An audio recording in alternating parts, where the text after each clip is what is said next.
Hey, yeah, it's James. Hope you're doing well. This video is on church culture and how a healthy church culture is loving. No surprise. So, here is a question, a challenge. When you walk into your local Christian community, your church, do you see a group of people you like and who like you? Or a group of people you love and who love you? One is sincere and well-meaning, the other is the kingdom of God. We are called to love our neighbour as ourselves and to give up ourselves. Philippians 2 verse 3 says, in humility consider others as though they're more important than you.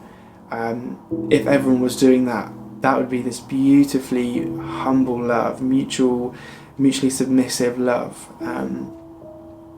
And there are so many different Bible passages about love. 1 Corinthians 16 verse 14, let all that you do be done in love, right?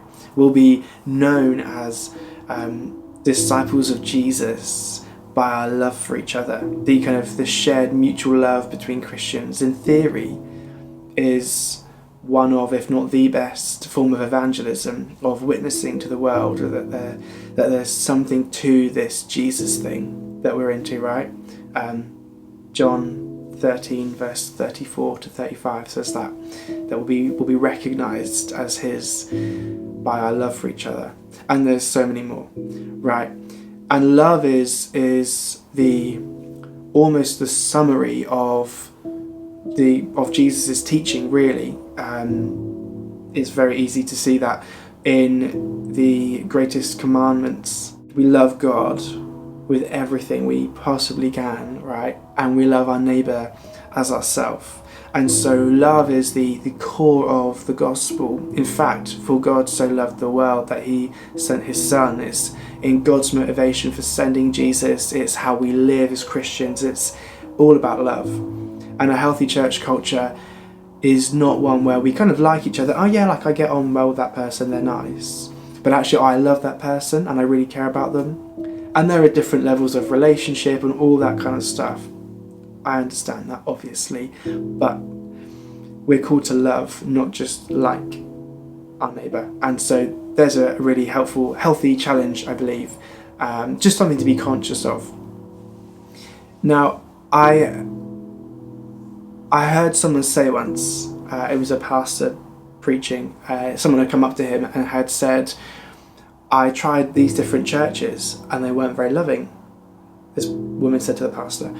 And he said, oh, that's interesting. How come you were there?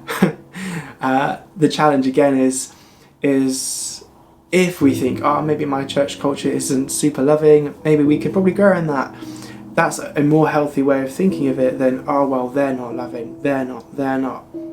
See, in the challenge at the start of the video, it's who we love and who love us. And so you can't separate being loved from loving others. Maybe God has us there to help change the culture.